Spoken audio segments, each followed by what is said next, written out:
Now let us continue with the class on the Shurangama Sutra.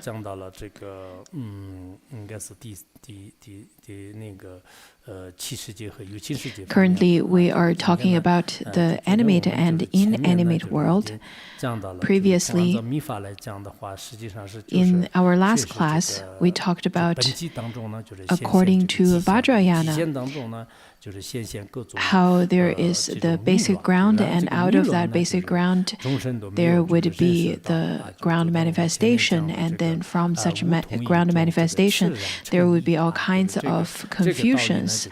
And such kind of confused sentient beings did not recognize the nature, therefore they would continuously to stray in samsara.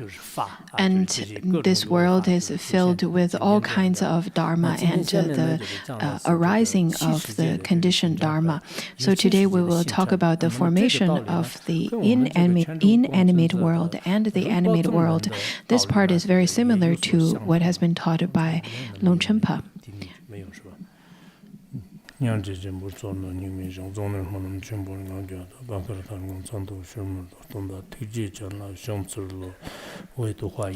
To liberate all sentient beings, let us generate the supreme bodhicitta. Now, let's continue with the Shurangama Sutra. So let's look at the continuance of the animate and the inanimate world.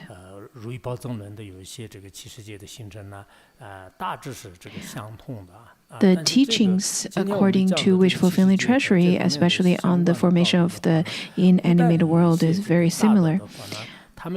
Lots of the great masters of the past would quote from the Book of Change, or from Confucianism, or quoting some of the traditional teachings on the 5 elements.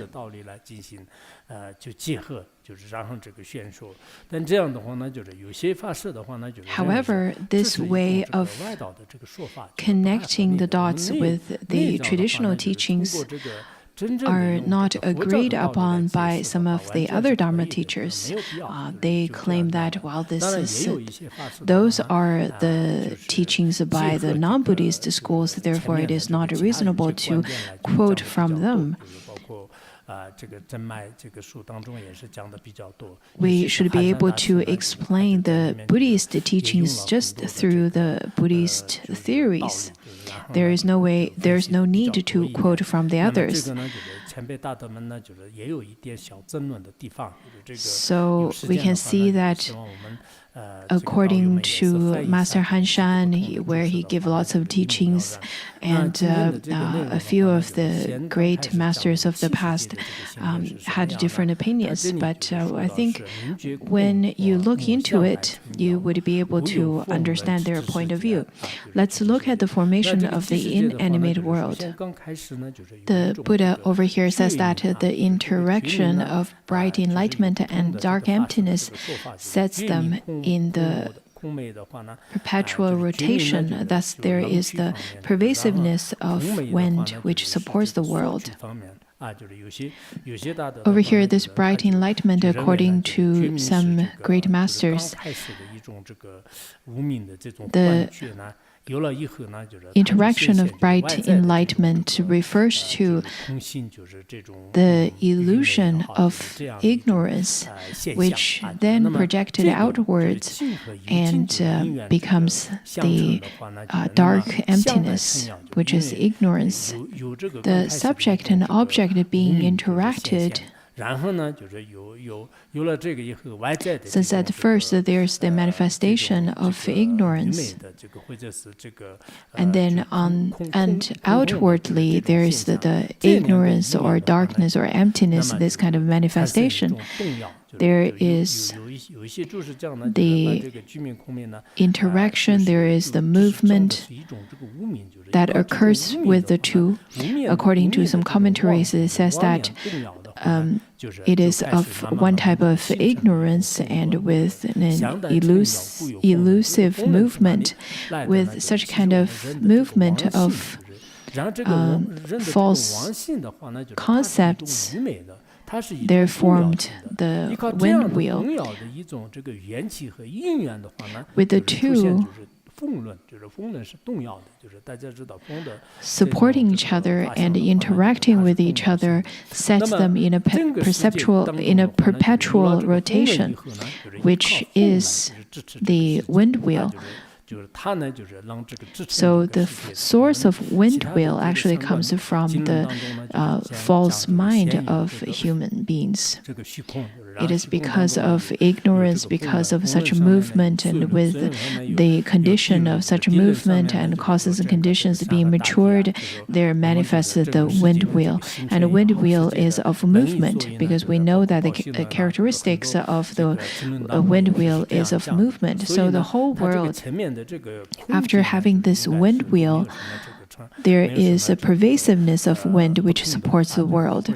On top of a wind wheel, there's a water wheel. Then on top of water wheel, this is the ground wheel. And on top of the ground wheel, there comes the mountains and rivers and the ground. This is the formation of our world, the basis for the world to rely on, according to, for example, with our Tantra Shastra and other Shastras all talk about this. Also, when we talked about the empty kalpa, which is really not of any difference. Though over here it didn't talk about the wheel of space, but this is well recognized by everyone, so it didn't really talk about it here. On top of that wheel, there is the wind wheel. With the special power of the wind wheel, this world has been supported. And in the sutra, it says that because emptiness produces movement, hardened light sets up a solidity, which is the store of metal. And this metal wheel or gold wheel, according to which fulfilling treasury talks about the upholding wind. And this wind, the wind of metal, which is also a type of wheel of ground, wheel of earth, sourced from the wind wheel, because after the wind wheel moves and slowly, there's the solid particles started to gather and forms this more solid wheel. And then the sutra says, this bright enlightenment makes this hardness. It is because the dualistic thoughts of the sentient beings will slowly solidify. Thus, there is the pervasiveness of the metal which secures the land. So this particular solid material that sourced from the wind wheel is called this metal wheel. The metal wheel or the ground wheel can uphold and secure the lands.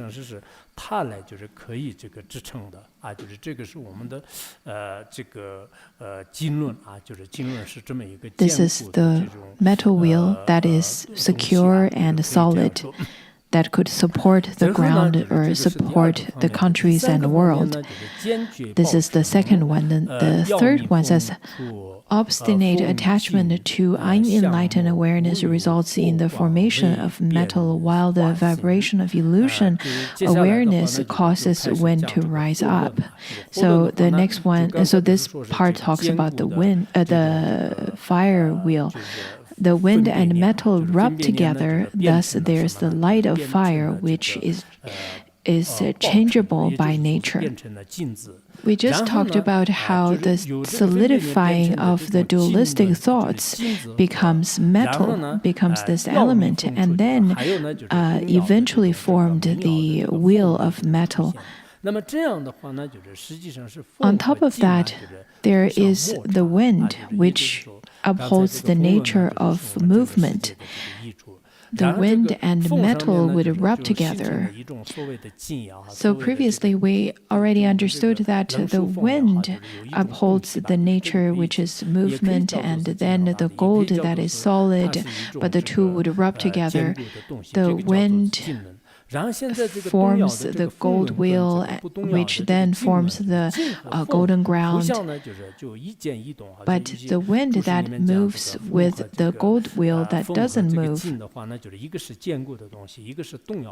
one which upholds the nature of solidity and the other one of movement, one upholds the characteristic of solidity and the other one of movement. By rubbing each other, from the friction there is light of fire, which then forms the fire element. Or you can call it a fire wheel as well. So we already covered the wind wheel, the metal wheel, and then the fire wheel. Over here it says it is light of fire, but it is the fire wheel. So this particular fire, it could be a type of, you can understand it as a type of force, but it could also be actual flames. At the time of the world's formation, whenever we talk about the formation of the world, let it be the Big Bang, or when we talk about the ocean and the fire, sometimes we can see that this world is quite wondrous. From our conceptual mind, from that point of view, we cannot agree that the water and fire can be together. But to scientists, they can. Whenever we look at the kind of knowledge in the sutras and taught in Buddhism, we shouldn't just think that this is very simple and this is just all made up and this is wrong. But the science is completely different, because whatever the science proposes must be true. There are people without the solid foundations in Buddhism, or without the right view, they would constantly look at Buddhism teachings with the wrong view and would constantly question the Buddhist teachings. But why don't you question the teachings given in science? Why would you say that whatever science says would be correct without further investigation? Nowadays, there are lots of studies on the formation of the world, of the universe, of the cosmos, of the black hole, of the ground, of the ocean. Different people, different scholars, different scientists, people from different points of view have different understandings of it. And you have to understand that Buddhism simply proposes another perspective. Let us look at the next one, which is the wheel of water. The brightness of the metal produces moisture, and from the light of fire, steam arises. Thus, there is the pervasiveness of water, which encompasses realms in the 10 directions. Now, with the conditions of metal and wind being matured, then there is the moist that arises from the metal. Whatever kinds of metal or something cooling that we see, for example, on metal, sometimes we would be able to see a layer of steam or a layer of moist, or a layer of dew on top of glass and crystal. Sometimes we see that. And then because of that moist, that dampness got together with the light of fire. With such light of fire, after the moist and the light of fire being in contact, then it would evaporate and then it would become rain. Such kind of a rain would slowly extend all over the 10 directions. Therefore, over here it says that the wheel of water would be all-encompassing, or it would encompass the realms in the 10 directions. according to Abhidharma or wish-fulfilling treasury, where it says that there's the first the wheel of wind and then the wheel of water. But according to the commentary, it says that the wheel of water would be prior to the wheel of metal. This teaching is the same with the Hinayana teachings, not only just the Hinayana teaching, including the Avatamsaka Sutra and Uttara Tantra Shastra, the Mahayana teachings also share the same perspective. So though there are of two different perspectives or two different descriptions, the two can both work. Here's the explanation. First of all, if the water wheel were to be prior to that of the metal wheel, then we can understand it in such a way that the water wheel has already been evaporated, and the water has already been evaporated into the space, and then there's the precipitation. And let it be the water or fire or the metal, even the fire wheel can contain water or moist within it, because even nowadays we can see that the earth is made up by the 70% of water. So the formation of the earth or the formation of the world can be very much related to water. Therefore, there are different ways of explanations. I hope that whenever we hear the different perspectives or there are different ways of describing it in terms of its orders, I really hope that you do not hold on to one answer as being the absolute correct answer and there could be no other ways of explaining it.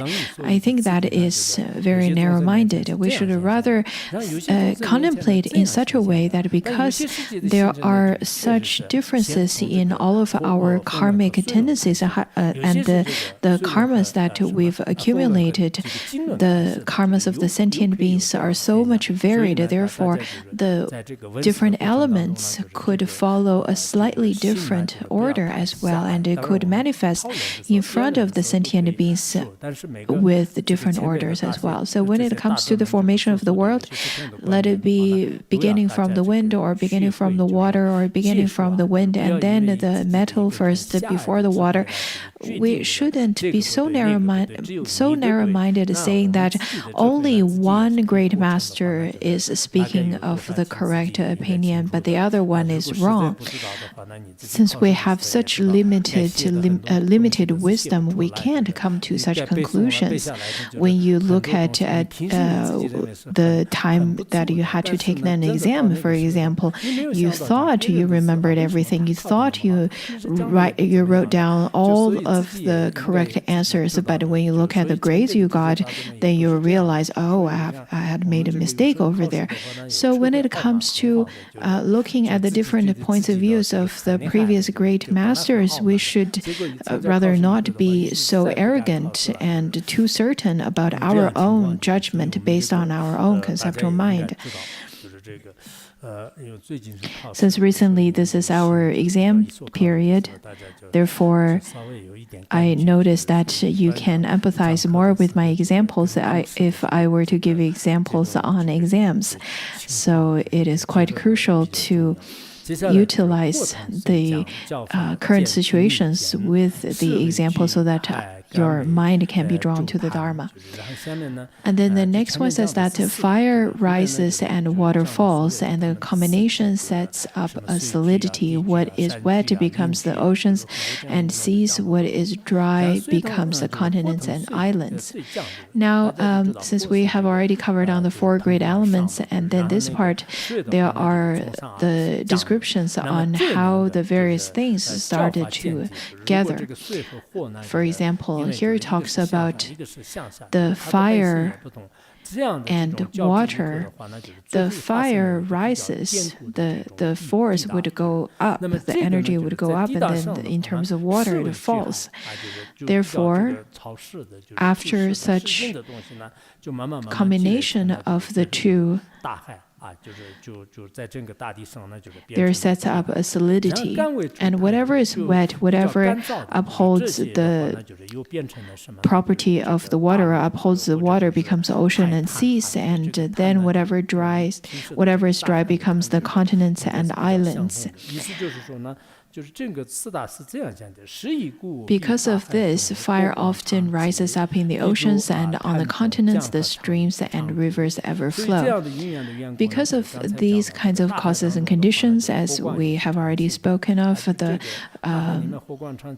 water and fire, since they have such kind of combination, therefore the fire would also rise in the ocean, such as, for example, eruption of a volcano, or the fires sometimes would arise from the water. According to Contemplation of the Mind Sutra and the Parinirvana Sutra, you can see that there are the commentaries talking about how the Naga king would eat water and fire, the water fire, which is the fire within the water. And when the bodhisattvas enter into the ocean, there would be fires inside the ocean that they can perceive. There are lots of teachings about that. So that is the fire in water. And then on our islands, or on our earth, the continents, and on our ground, we see all kinds of rivers and the streams flow, because if there is a fire inside of water, then inside there's a solid continents, then there are rivers such as the Yangtze, the Yellow River, the Sirta River that we have over here, or whatever rivers you have at your hometown. And then the next one talks about when the power of water is less than that of the fire, high mountains result. So it is the mountain rocks give off sparks when struck and become liquid when melt. When the fire has more of a stronger power, then the mountains would form. And the mountain rocks give off sparks when struck. Earlier we talked about when the water and fire both becomes water, then it will become in a liquid form. For example, the mold of iron or of bronze, or whatever kinds of metal and minerals that can be melted into a liquid form. So whenever water and fire make a combination, if the fire wins or overpowers water, then it becomes the mountain. According to many commentaries, it talks about why the Buddha talks about the fire and water. It is because fire is a representation of the aggression, and water is the representation of greed. So the mountains and rivers, they're simply the manifestation of our greed, anger, and ignorance. It is simply the illusory manifestation of our dualistic mind. When we look at the formation of our world, there's the alternation of water and fire elements, which is probably because of the sentient beings' dualistic thoughts are getting lots of fluctuations, are getting more and more severe.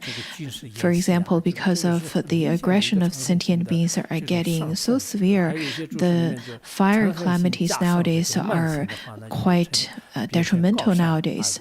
On top of that, the different countries would flex their muscles by having all kinds of military exercises. Those are definitely signs of the elevation of aggression. According to some commentaries, it says that on top of aggression, if there are arrogance, then that would become the high mountains.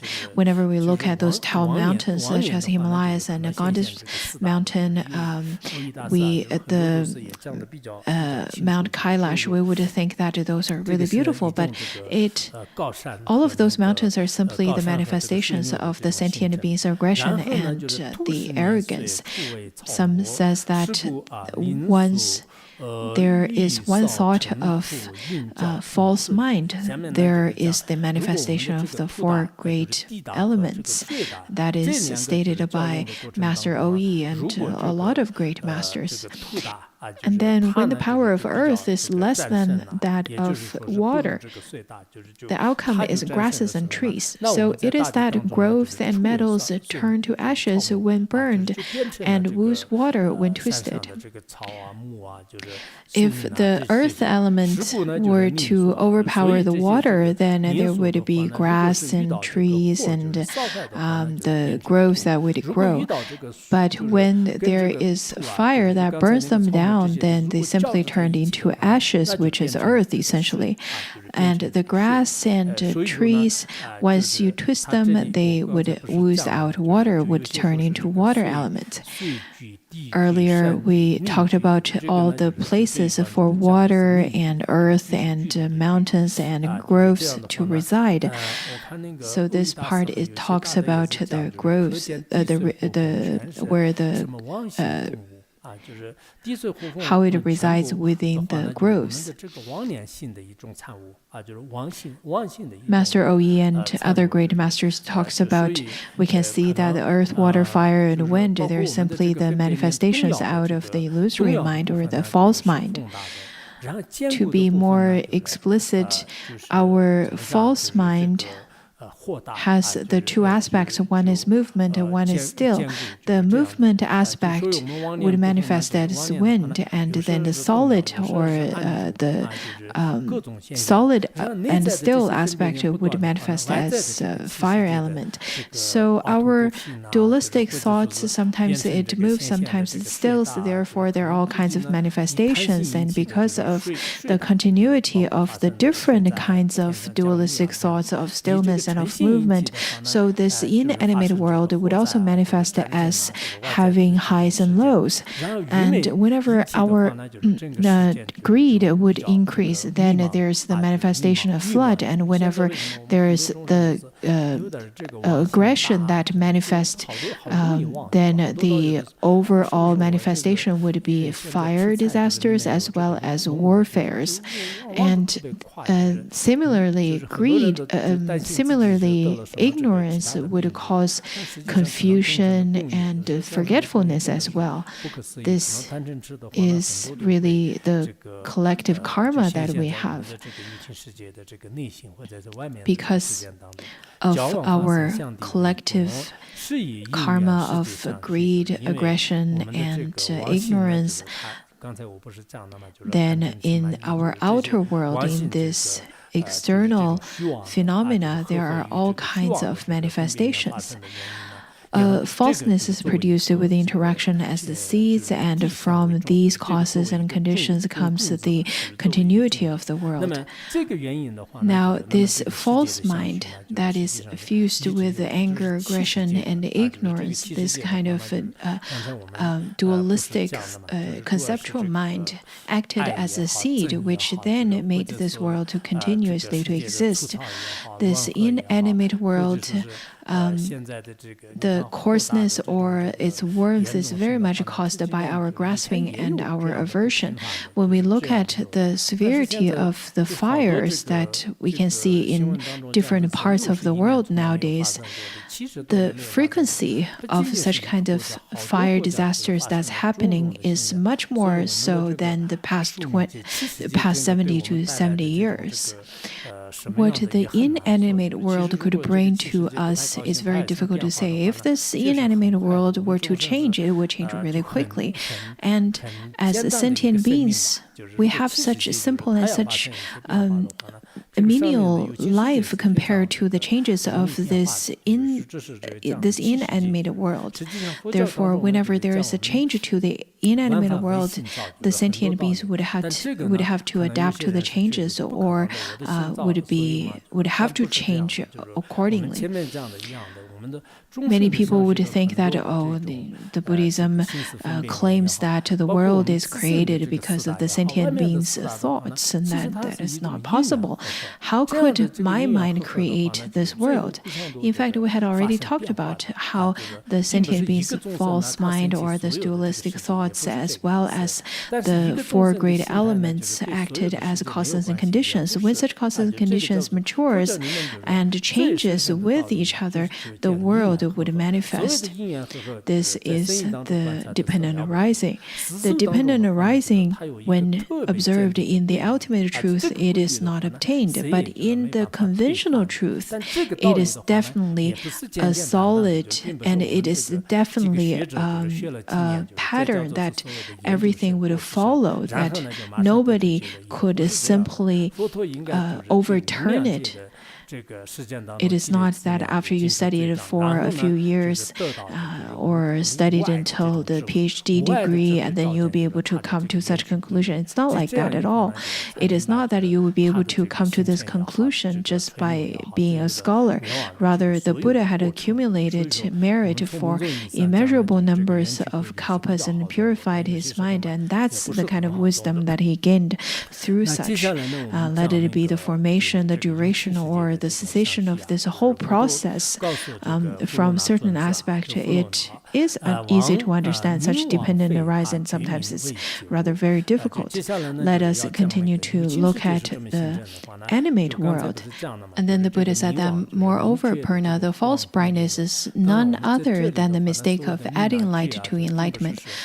So over here, the false brightness is not the kind of brightened enlightenment, the luminosity that we talk about in a positive sense. Rather, it is a very obvious and a very coarse concept.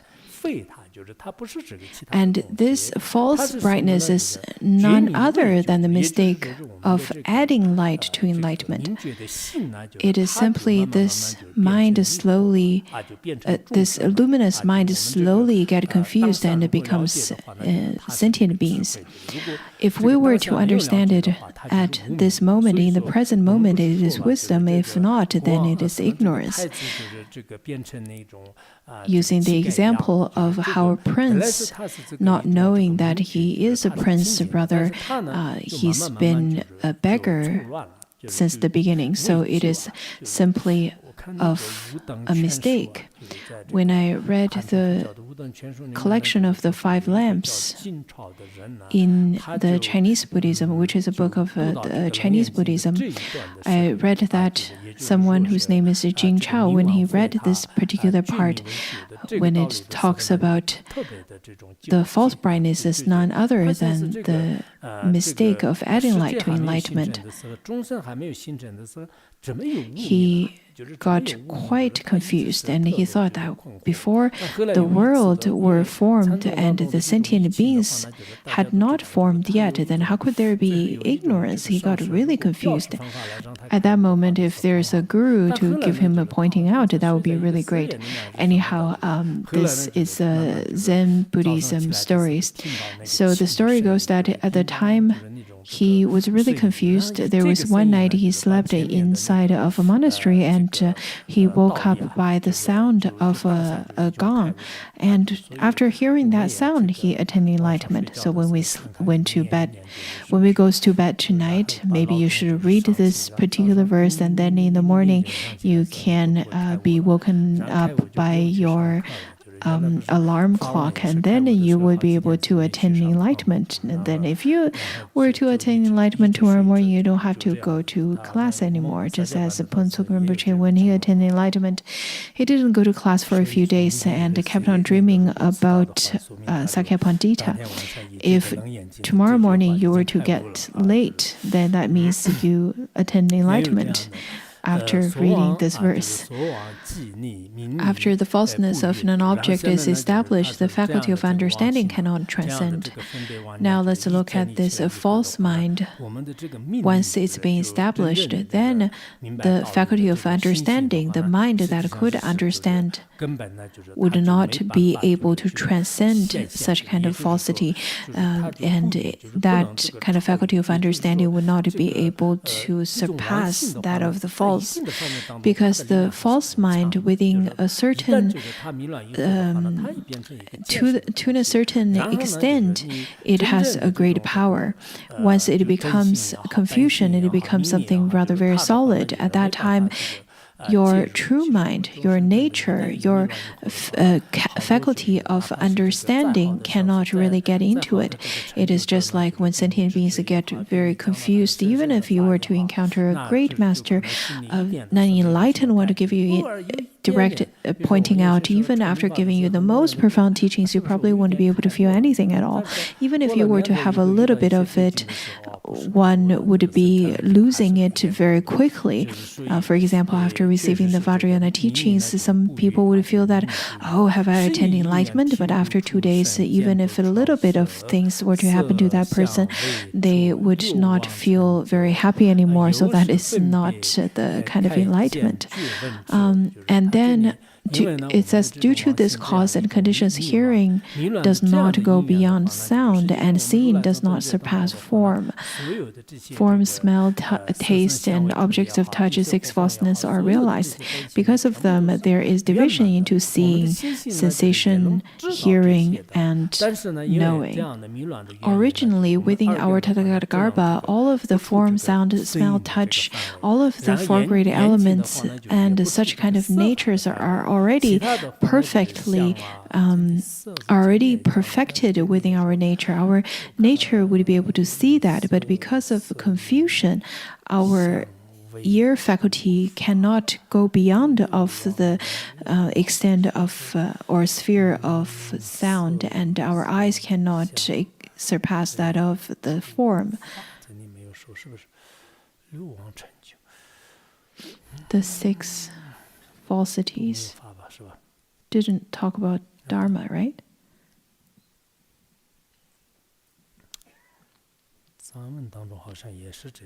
I think it is the same in Tibetan. It didn't really translate or have the word Dharma. It then over here it says a form, smell, taste, and object of touch, but didn't say Dharma. But the 6 defilements rely on our dualistic thoughts, and the 6 root consciousness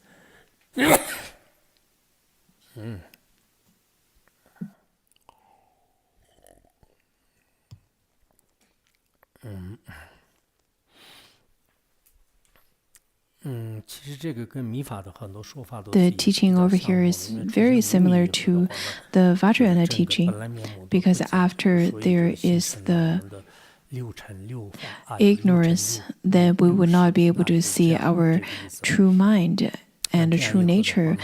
And then there is the formation of the 6 defilements and the 6 consciousness, the 6 falseness. Did you read into other commentaries? Did you see any other analysis? I didn't get time to read it. Maybe you should look into it later. Okay, so look into the 6 falseness after. Maybe I can't quite explain it right now. Over here it says that let it be the seeing, hearing, and the sense of the external world. If we were not to be deluded, we would just be like the Buddha. We will be omniscient. We will be able to see everything and know everything without any limitations. But it is because of such kind of delusion, such kind of falseness, we are limited to this world that we can cognize. Similar karma binds together unions, and separation bring about transformation. The reason we would be able to be born in this world is because the similar karma. Birth from womb and birth from eggs are the main methods. And the similar karma includes the karma of the father and of the mother as well as the child. These three karmas are similar for these three, and after the three karmas are collected, then there would be such kind of birth. If one karma is not met or is not matured, then there would be no such kind of result. Just imagine to lack in the maturation of the karma of the child or of the father or of the mother, then there would be no birth.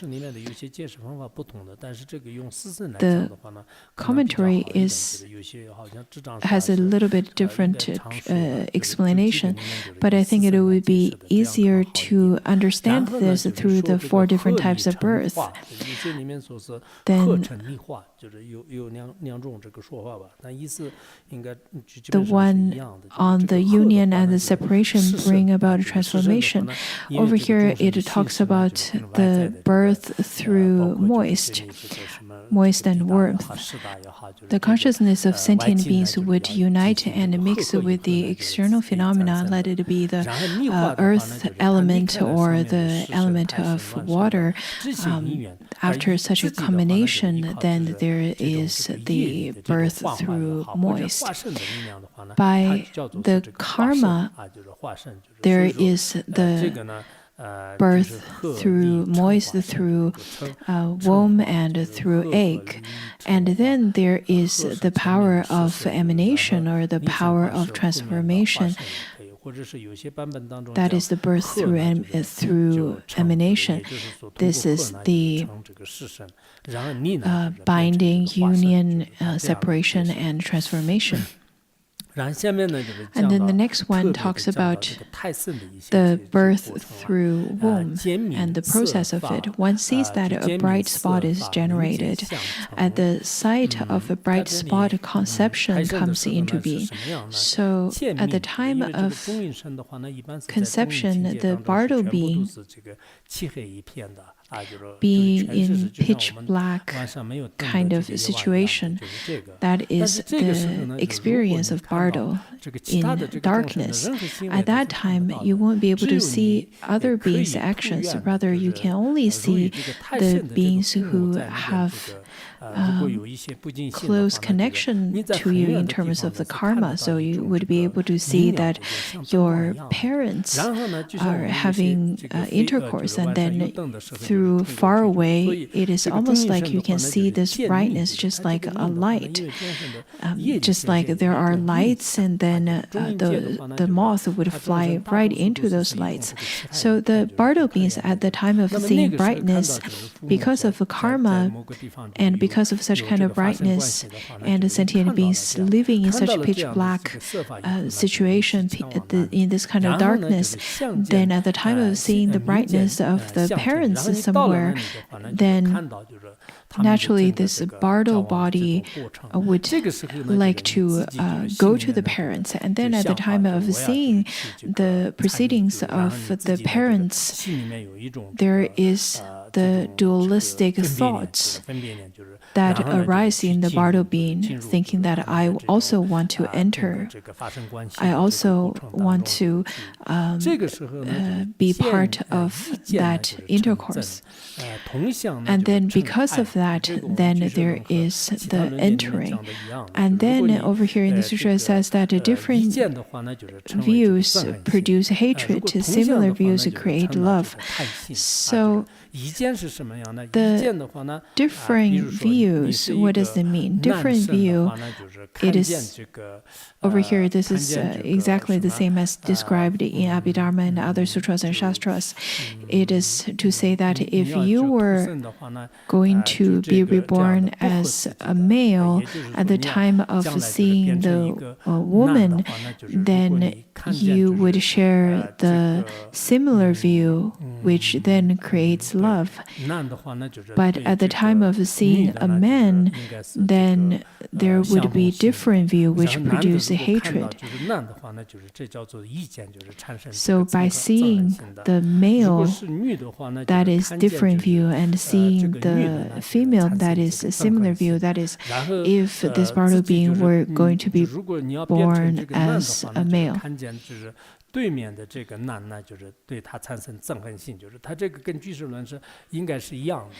This description is exactly the same as Abhidharma. At the time of seeing the parents having sexual intercourse, the future gender is very much related to who you are going to generate a sense of grasping and whom aversion. At the time when you see the parents, either you generate hatred towards father and grasping towards the mother. That is how a male is born. So this particular teaching is exactly the same as described in Abhidharma. And then it says the flow of love becomes a seed and conception is drawn into the womb.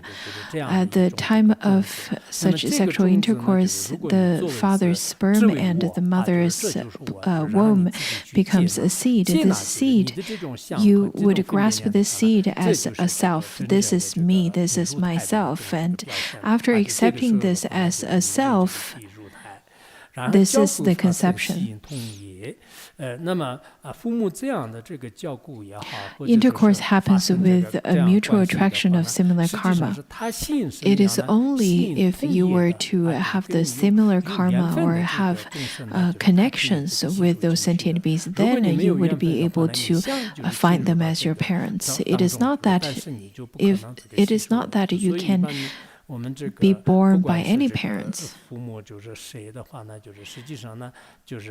So the parents of ours, in fact, had very deep connections to us. Could be virtuous karmic connections or the non-virtuous. But these kind of connections are indeed very important. If you don't have the similar karma, then there are so many Bardo beings, but the beings with those kind of close karmic connections are very rare. And so there are causes and conditions that create the Kalala and our Buddha and the rest. Then this is entering into the womb.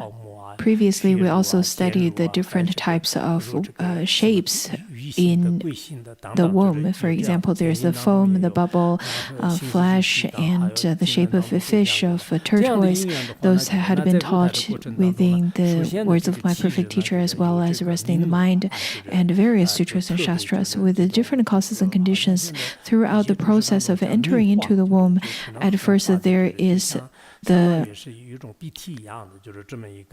very smooth textured for the first 7 days, which probably is similar to snot.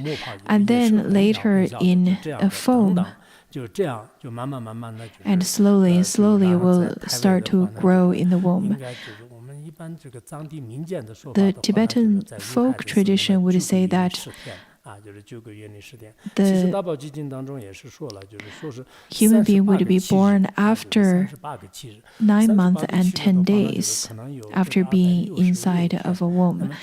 According to the Sutra of the Great Jewel Heap, it says that it's 38 times of 7.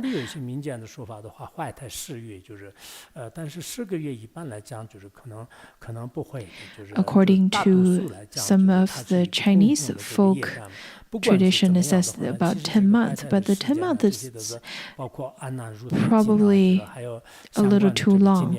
According to entering into the womb sutra, there are lots of descriptions of the entering and the process of how a fetus would develop in a womb. Anyhow, the sentient beings, let it be of any type of birth, can be born in certain ways because of their different karma. The karma is the most important, and then the birth is simply, or the way of the birth is simply a type of causes and condition. Let it be the birth from womb or from egg, your karma is the most important because it would fit into or correlate to your karma. As long as it correlates to your karma, then it could have all kinds of ways. The womb-born, egg-born, moisture-born, and transformation-born come about in response to the egg-born come from thought, mainly because of the dualistic thoughts, and it is not very much based on grasping, or at least that is not the most important. And when it comes to the womb-born,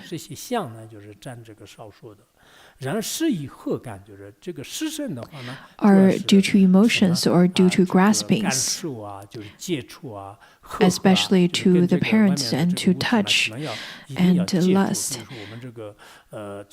When it comes to the moisture-born, it arises from union, mainly from touch, from a combination, from a sense of combination. So there has to be a certain type of touch with the external phenomena, external material. For example, a bug has to then be in touch with the external material, external causes and conditions, so that it could be able to born. And then transformation occurs through separation, because these type of beings had already separated from all kinds of dharma that would give rise. Emotion, thought, union, and separation go through further changes, and from all the karma received, one either rises or sinks. These four types of birth has the uncertain changes.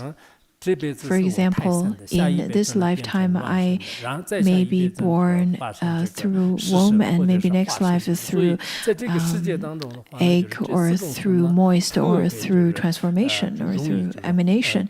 So there are different ways and different changes to the way that you can be born.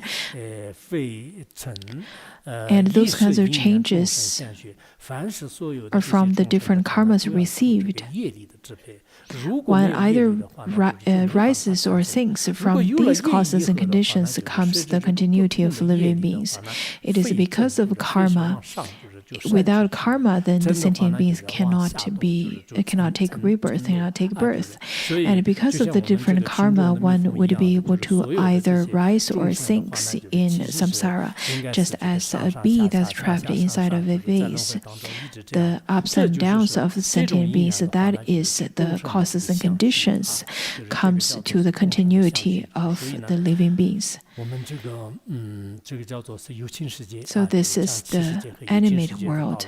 This is a teaching on the inanimate and animate world. It's rather quite easy to understand. But I think the traditional Chinese are rather very difficult to understand, so it does need some explanation. Let's stop here today.